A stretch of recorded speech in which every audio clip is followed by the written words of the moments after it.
अखेर रौद्ररूप घेतलेली इंद्रायणी माता आज माऊलींच्या पालखीसाठी तिने रस्ता मोकळा करून दिला। आज माऊलींच्या पालखी सोहळ्याचे आळंदीतून प्रस्थान झालं आणि ते निघाले पंढरपूरला विठुरायाच्या भेटीस। तीच पालखी पाहण्यासाठी आम्ही निघालो होतो आळंदीला। तर रस्त्याने भरपूर साऱ्या दिंड्या, भरपूर सारे वारकरी चालले होते आणि तो पालखी सोहळा पाहण्यासाठी देखील लोकांची भरपूर सारी गर्दी तिथे होती। प्रत्येक चौकात, मेन रोडला भरपूर गर्दी होती, त्यामुळे आम्ही सर्व्हिस रोडनेच पुढे निघालो। सर्व्हिस रोडला पण प्रचंड गर्दी असल्यामुळे आम्ही पण थोडंसं हळूहळू जात होतो। आता ही बघा सर्व्हिस रोडची गर्दी किती प्रचंड दिसतीये। इथे पण एक पालखी होती। आम्हाला तर वाटलं पहिल्यांदा हीच माऊलींची पालखी काय, पण नंतर समजलं ती नाहीये, त्यामुळे मग आम्ही अजून पुढे गेलो। पुढे तर गेलो होतो, पण माऊलींची पालखी काय अजून आली नव्हती।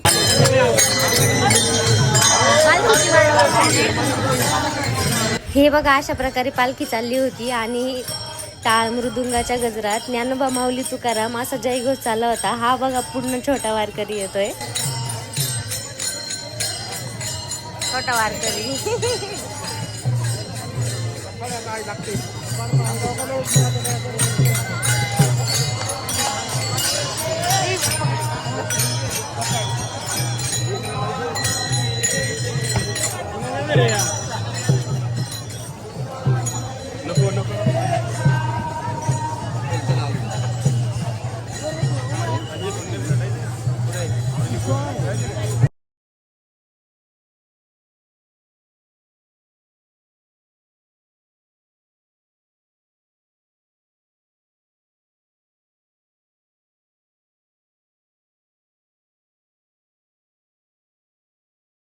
हे पहा आपल्या काळातली रुक्मिणी कशी डोईवरती तुळस घेऊन चालली आहे छान।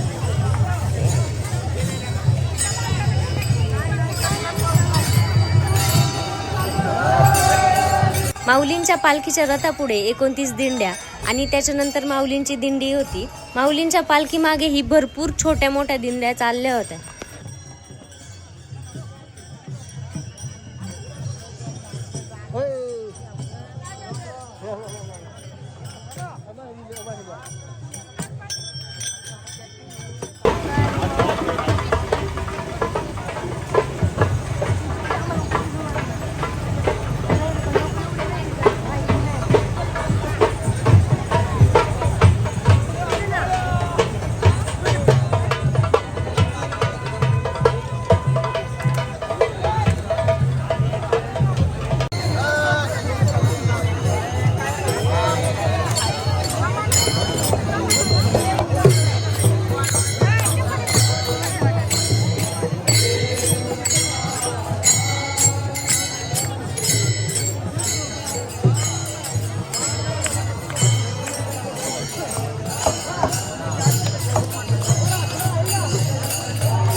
माऊलींची पालखी आता जवळ येत चालली आहे। तुम्ही सगळेजण नक्कीच पहा।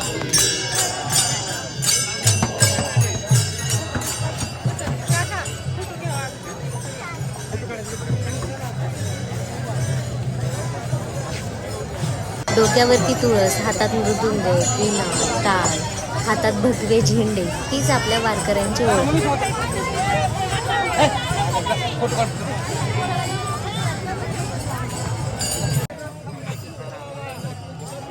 ह्या अशाच टाळ मृदुंगाच्या घोषात ह्या ताई बघा कशी छान फुगडी खेळतात। तुझ्या दर्शनाची आस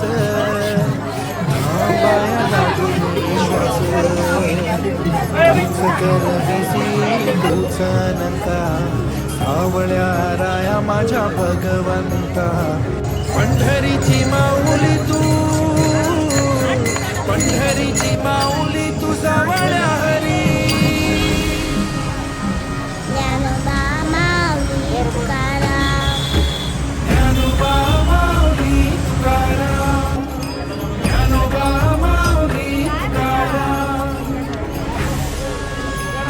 हे तुम्हाला जे समोर दिसत आहे ते कोण आहे तुम्हाला माहिती आहे का? माहिती असेल तर नक्की कमेंट मध्ये सांगा।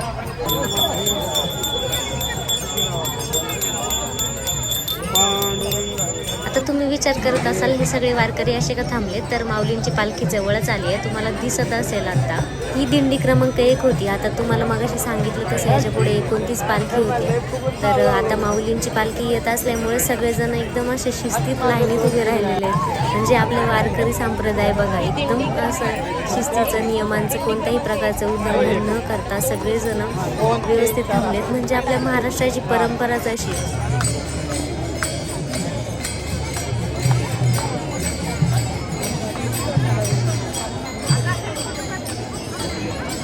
ती बघती तुला फॉलो करते. आता इथे माऊलींची पालखी येते, त्यामुळे इथे कापूर पेटवला गेलाय. तर आता इथे कापूर पेटवला, त्याच्यानंतर आता सगळेजण रांगेत एकदम व्यवस्थित उभे राहिलेत आणि आता सगळेजण टाळ्यांच्या गजरात माऊलींचं स्वागत करताना आपल्याला दिसत आहेत. पाऊले चालती पंढरीची वाट, वारकरी घेती मुखी माऊलीचे नाव. देवाची पुण्याई आहे आम्हावरी, न चुकता करी तो जन्माची वारी. चालली दिंडी चालली, विठुरायाच्या नगरी चालली. चालली दिंडी चालली, विठुरायाच्या नगरी चालली. आता हा व्हिडिओ शेवटपर्यंत नक्की पहा, कारण ह्याच्यामध्ये चोपदारांनी त्यांचा चोप वरती घेतलाय. त्या चोपदार ती जी चोप आहे ती वरती घ्यायचा अर्थ असा होतो का तिथले जी सगळी पालखी आहे ते चोप वरती घेतल्यावरती ती शांत होते. आता चोपदार ती चोप वरती घेतील. आता एकदम व्यवस्थित पहा.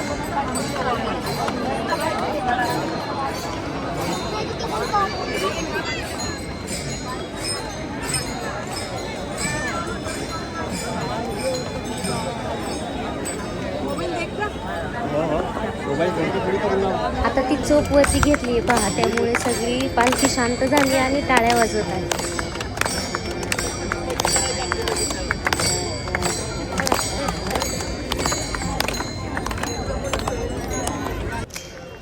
ही एवढी शिस्त आत्ताच्या सभेमध्ये सुद्धा नसते, म्हणजे बघा त्या काळातली ताकद. Okay okay.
आता माऊलींची पालखी गेली त्याच्यानंतर देखील खूप सारी गर्दी होती. खूप अशा छोट्या मोठ्या दिंड्या अजूनही चालल्या होत्या, म्हणजे अजून पण पाठी खूप साऱ्या दिंड्या आहेत. ह्याच्या माऊलींच्या पाठीमागे चालणाऱ्या ज्या दिंड्या आहेत तर त्या ह्या दिंड्या आहेत. पालखी गेल्यानंतरही भरपूर साऱ्या दिंड्या तिथनं गेल्या, पण गर्दी काय कमी नव्हती होत. रस्त्याने जाताना भरपूर सारे लोक वारकऱ्यांसाठी सेवा करत होते. पिण्याच्या पाण्याचा टँकर ही रस्त्याच्या कडेला लावलेला होता.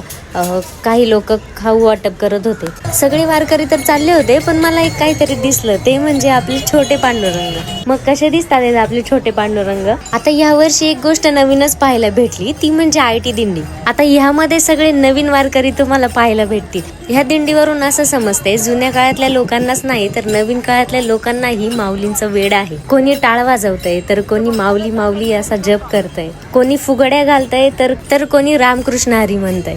आपली मराठी संस्कृतीच अशी आहे, ज्यामध्ये सगळेच अगदी आनंदात आणि उत्साहात आपले प्रत्येक सण साजरे करतात.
खूप दिवसांपासून मला एक प्रश्न पडायचा. आता सगळेजण जॉब करतात, आपल्या नवी पिढी सगळी आपली जॉब करत असते, तर त्यांना काहींना वेळ नसतो, काहींना खूप जास्त देवाचं वेळ असतं, पण त्यांना वेळ नसतो. तर मला पडलेला प्रश्न असा होता की जुनी पिढी ठीक आहे, म्हणजे त्यांच्याकडं ते पांडुरंगासाठी तेवढा वेळ काढायचे, पण इथनं पुढं कसं व्हायचं, असे वारी वगैरे असं कोण करणार? तर हे सगळं पाहिल्यानंतर माझा प्रश्न म्हणजे पांडुरंगाने मला तिथेच उत्तर दिलं.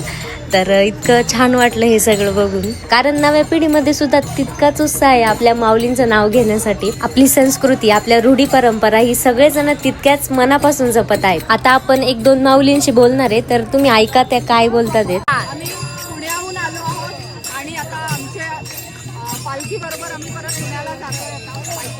सकाळी आम्ही बसने आलो आणि आता हे सगळे आम्ही चाललोय परत पुण्याला. जुनी परंपरा जपून कसं वाटतंय तुम्हाला? छान वाटतं. आमचा पहिलाच अनुभव आहे, तर अजून छान वाटतंय की आम्ही याच्यात सामील झालो आणि खूप छान IT दिंडीने खूप छान सगळं ऑर्गनाईज केलं. तुमचं प्रोफेशन काय आहे? मी सिंगर आहे, प्रोग्राम्स करते गाणे. अच्छा, वाव, थँक्यू. कुठनं आलात? नागपूर. तुम्हाला कसं वाटतंय? खूप छान. आता तुम्ही इथून कुठपर्यंत चालत जाणार आहे? पुण्यापर्यंत. वाव, तुम्हाला कसं वाटतं, म्हणजे खेळ खेळून हे जुनी परंपरा जपून? खूप छान वाटतं. तुम्ही याच्या आधी किती वर्ष दिंड्या गेलात? पहिलं वर्ष आहे. पहिलं वर्ष आहे. वा वा. खूप लोकांचं पहिलंच वर्ष. हा हा. ही कॉन्सेप्ट कशी वाटली तुम्हाला, ही IT दिंडी? खूप छान. आम्ही IT दिंडीवाल्यांबरोबर आलो. मुंबईवरून आलोय आम्ही. फर्स्ट टाइम आलो. आता बोल पुढे. खूप छान अनुभव आहे. खूप छान नियोजन होतं. टायमिंग मध्ये सगळं केलंय त्यांनी आणि मेन म्हणजे सगळ्यांना घेऊन चालतात, ही गोष्ट मोठी आहे, कारण एवढ्या लोकांना एकत्र आणणं खूप छोटी गोष्ट नाही आहे. खूप सुंदर ऑर्गनायझेशन आहे आणि आमचा अनुभव तर खूप छान आहे. पहिल्यांदा बघतोय ह्या सगळ्या गोष्टींचा अनुभव पहिल्यांदा आहे आम्हाला, पण खूप मस्त वाटतंय आम्हाला. ही आपली जुनी परंपरा कशी वाटते तुम्हाला? खूप छान आहे, खूप छान आहे. शिस्तबद्ध हा प्रकार काय असतो, महाराष्ट्रात येऊन महाराष्ट्राच्या मातीत अनुभवायचं लोकांनी. वा वा. तर कळे जुन्या आठवणींना उजाळा आला. शाळेत होतो तेव्हा गेलो होतो दिंडी बरोबर. तुमचं गाव कोणतं आहे? मी पुण्याची. पुण्याची. आम्ही मुंबईवरून आलो. हा सगळे तुमचं जॉब प्रोफेशन काय? सोशल वर्कर आहे. सगळे सोशल सोशल वर्कर आहेत सगळे. वा वा. रामकृष्ण हरी माऊली. आता आपल्या आळंदीतील माऊलींची पालखी तर तुम्ही पाहिली. आता 11 तारखेला सासवडमध्ये देखील माऊलींचा पालखीचं प्रस्थान होणार आहे. तर तोही ब्लॉग आपल्या यूट्यूब चॅनलला येणार आहे. तर नक्कीच आपला संपूर्ण ब्लॉग पहा आणि आपल्या यूट्यूब चॅनलला सबस्क्राईब करा. धन्यवाद. रामकृष्ण हरी.